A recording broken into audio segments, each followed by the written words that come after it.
आज का हमारा टॉपिक है अनकन्वेंशनल मशीनिंग मेथड के अंतर्गत प्लाज्मा आर्क मशीनिंग। तो आज के सेशन में हम किन किन चीज़ों की बातें करेंगे वो जान लेते हैं। Introduction, working principle of plasma arc machining या PAM, component, construction, working of PAM, characteristics of PAM और advantages and disadvantages of plasma arc machining. तो आइए शुरुआत करते हैं इस मशीनिंग मेथड के इंट्रोडक्शन से।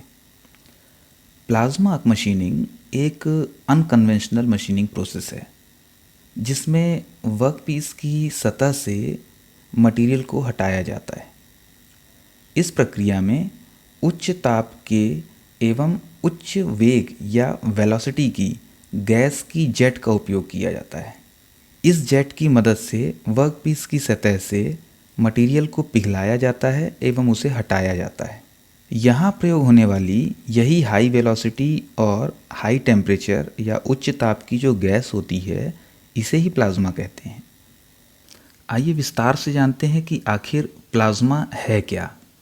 जैसा कि हम सभी जानते हैं कि किसी भी पदार्थ की 3 अवस्थाएं होती हैं, सॉलिड, लिक्विड और गैस।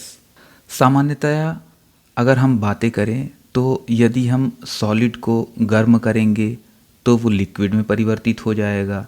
अगर हम लिक्विड को गर्म करेंगे तो वो गैसियस स्टेट में परिवर्तित हो जाएगा। लेकिन जब किसी भी गैस को बहुत ज़्यादा टेम्परेचर पे गर्म कर दिया जाता है तो उस गैस के एटम्स फ्री इलेक्ट्रॉन्स और आयन में टूट जाते हैं और इस फ्री इलेक्ट्रॉन और आयन से युक्त गैस की गतिशीलता के गुण उस गैस से बिल्कुल अलग होती है जो अनआयोनाइज्ड होती है।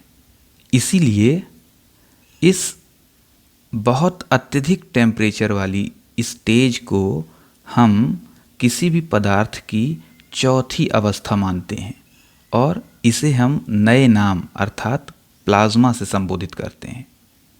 अगर हम दूसरे शब्दों में बात करें तो यदि किसी गैस को या वायु को 5000 डिग्री सेंटीग्रेड से अधिक तापमान पे गर्म किया जाता है तो वह आयोनाइज्ड हो जाती है, अर्थात वह पॉजिटिव, निगेटिव आयंस और न्यूट्रल आयंस में टूटने लगती है। तथा जब यह गैस आयोनाइज्ड हो जाती है और इसका तापमान 11000 डिग्री सेंटीग्रेड से 28000 डिग्री सेंटीग्रेड तक पहुंच जाता है तब इस आयोनाइज्ड गैस को प्लाज्मा कहा जाता है। प्लाज्मा आर्क मशीनिंग में इसी हाई वेलोसिटी और हाई टेम्परेचर एयर अर्थात प्लाज्मा का उपयोग वर्कपीस की सतह से मेटल को रिमूव करने में किया जाता है।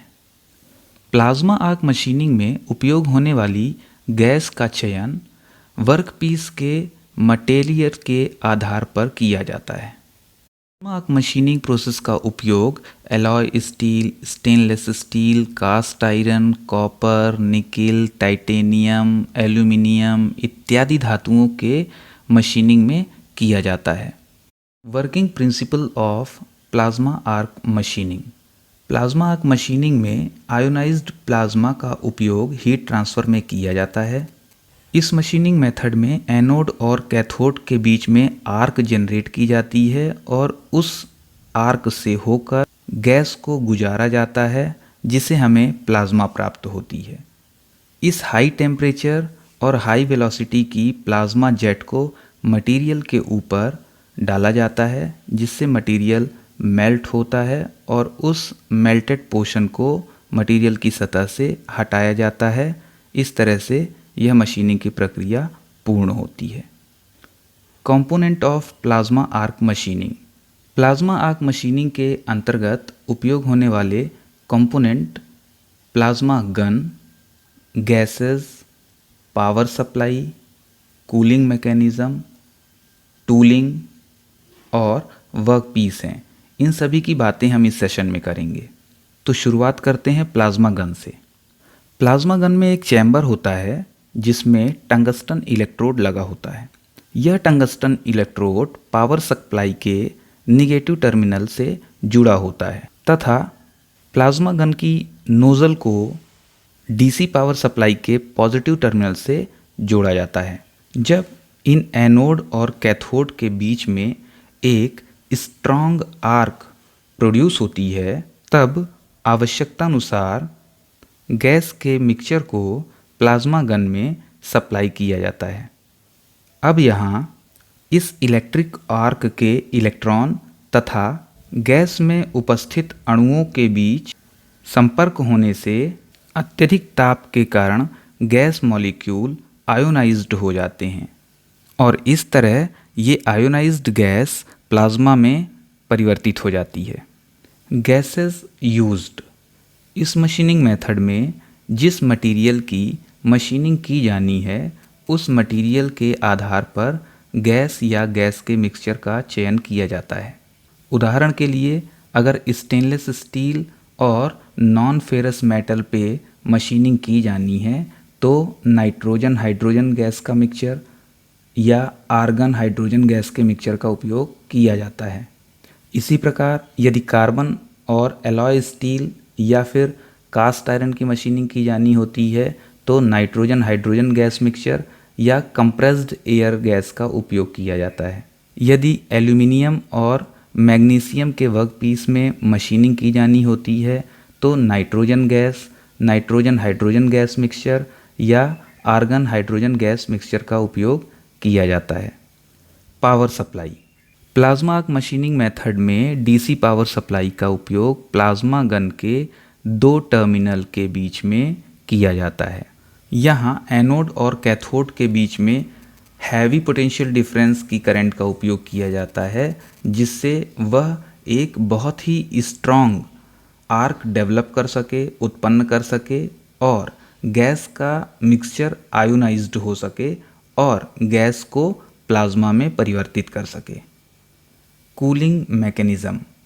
चूँकि प्लाज्मा टॉर्च के नोजल से हमेशा प्लाज्मा गैस जो कि अत्यधिक ताप की होती है निकलती रहती है, इसलिए प्लाज्मा गन के नोज़ल में कूलिंग मैकेनिज़्म का उपयोग किया जाता है। इसके लिए नोज़ल के चारों ओर वाटर जैकेटिंग की जाती है, अर्थात नोज़ल के चारों तरफ ठंडक रखने के लिए पानी के नियमित बहाव की व्यवस्था की जाती है। टूलिंग। इस मशीनिंग मेथड में अन्य कन्वेंशनल मशीनिंग में उपयोग होने वाले टूल्स की तरह कोई भी टूल उपयोग नहीं किए जाते हैं। यहाँ पर प्लाज्मा स्टेट में जो गैस होती है जिससे कटिंग की जाती है वही कटिंग टूल की तरह कार्य करती है। वर्कपीस। इस मशीनिंग मेथड में कई प्रकार के वर्कपीस जैसे aluminium, magnesium, carbon, stainless steel, alloy steel आदि की मशीनिंग की जा सकती है। Working of plasma arc machining. इस मशीनिंग की प्रक्रिया में जैसे ही सर्किट में डीसी पावर सप्लाई चालू की जाती है तब एनोड तथा कैथोड अर्थात नोज़ल और इलेक्ट्रोड के बीच में एक स्ट्रॉन्ग आर्क बनती है।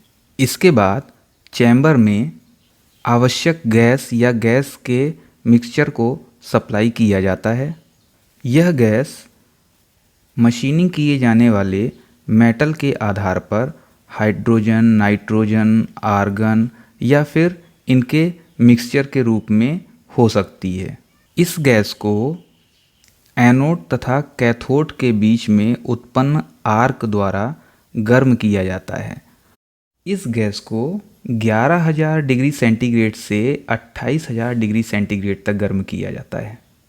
जैसे ही यह आर्क गैस के कांटेक्ट में आती है तो यहाँ आर्क के इलेक्ट्रॉन तथा गैस के अणुओं के बीच में टकराव होता है और गैस अलग अलग परमाणुओं में विभक्त हो जाती है। आर्क द्वारा उत्पन्न हाई टेम्परेचर या उच्च ताप के संपर्क में आने से गैस आयोनाइज्ड हो जाती है तथा प्लाज्मा स्टेट में परिवर्तित हो जाती है। अब चूँकि गैस आयोनाइज्ड हो गई है, अतः हमें और अत्यधिक उच्च ताप मिलने लगता है। अब इस उच्च ताप की आयोनाइज्ड गैस को अत्यधिक वेलोसिटी, अत्यधिक वेग के द्वारा वर्कपीस की सतह पे पहुंचाया जाता है और मशीनिंग की जाती है। यहाँ प्रयुक्त होने वाली इलेक्ट्रिक आर्क के कुछ और भी बेनिफिट या लाभ होते हैं, जैसे कि इसके द्वारा आयोनाइज्ड गैस का टेम्परेचर बढ़ाया जाता है, इसके द्वारा जो प्लाज्मा की बीम बनती है उसे लगभग समानांतर किया जाता है, तथा इसी के द्वारा जो गैस रहती है उसकी वेग या वेलोसिटी को बढ़ाया भी जाता है।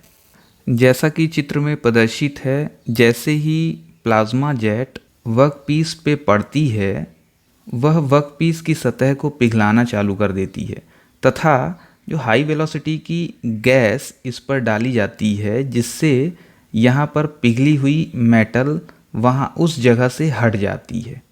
इस प्रकार से प्लाज्मा आर्क मशीनिंग मेथड में वर्कपीस की सतह से मटेरियल को हटाने का कार्य किया जाता है। कैरेक्टरिस्टिक्स ऑफ PAM, यहाँ प्लाज्मा आर्क मशीनिंग की कुछ कैरेक्टरिस्टिक्स बताई गई हैं, जैसे मेटल रिमूवल टेक्निक, यहाँ पर हीटिंग, मेल्टिंग और वेपोराइजेशन प्लाज्मा के द्वारा किया जाता है। वर्क मटेरियल में किसी भी मेटल जो इलेक्ट्रिकल कंडक्टिव हो उसका उपयोग किया जाता है।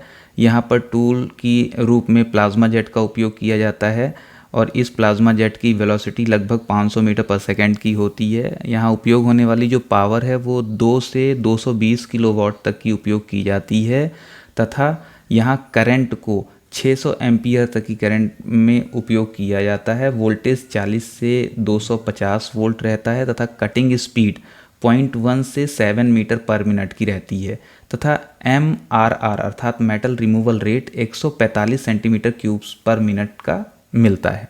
Application of PAM, plasma arc machining का उपयोग steel, stainless steel, cast iron, copper, nickel, titanium, aluminium और कॉपर के एलॉय और निकिल के एलॉय में मशीनिंग में किया जाता है। PAM का उपयोग प्रोफाइल कटिंग में भी किया जाता है। इसका उपयोग ऐसे मटेरियल जिनकी टर्निंग और मिलिंग नहीं हो पाती है, उनकी हार्डनेस बहुत ज़्यादा होती है, वहाँ भी किया जाता है। Advantages of PAM, plasma arc machining के द्वारा किसी भी मेटल की कटिंग की जा सकती है। इसमें कटिंग रेट बहुत हाई होता है। अगर हम किसी दूसरी फ्लेम के द्वारा कटिंग की जाने वाली प्रोसेस से इसकी तुलना करें तो इसमें कार्बन स्टील को कटिंग करने की क्षमता उन मशीनिंग मेथड से 4 गुनी ज़्यादा तेज होती है। अत्यधिक कठोर धातुओं की टर्निंग की जा सकती है। डिसएडवांटेजेस ऑफ PAM, चूँकि यहाँ पर प्लाज्मा आर्क का उपयोग किया जाता है, इसलिए अपनी आँखों में प्रोटेक्शन का बहुत ज़्यादा ध्यान रखना पड़ता है। इस पूरे उपकरण की जो कॉस्ट होती है वो बहुत ही अधिक होती है। इस मशीनिंग मेथड के द्वारा उत्पन्न सरफेस हल्की टैपर्ड होती है। चूँकि यहाँ मशीनिंग करने के लिए अत्यधिक ताप का उपयोग किया जाता है, इसलिए सरफेस में ऑक्सीडेशन और स्किल फॉर्मेशन भी होता है, इसलिए यहाँ पर शील्ड की आवश्यकता होती है। अत्यधिक ताप के कारण से वर्क की जो सरफेस होती है उसमें मेटलर्जिकल चेंजेस अर्थात धातु के गुणधर्म में परिवर्तन होना संभावित रहता है। तो आइए इस सेशन को कंक्लूड करते हैं। इस सेशन में हमने introduction, working principle, component, working of PAM, characteristics of PAM और advantages and disadvantages of PAM के बारे में जाना। आशा करता हूँ यह सेशन आपके लिए रोचक एवं ज्ञानवर्धक रहा। धन्यवाद।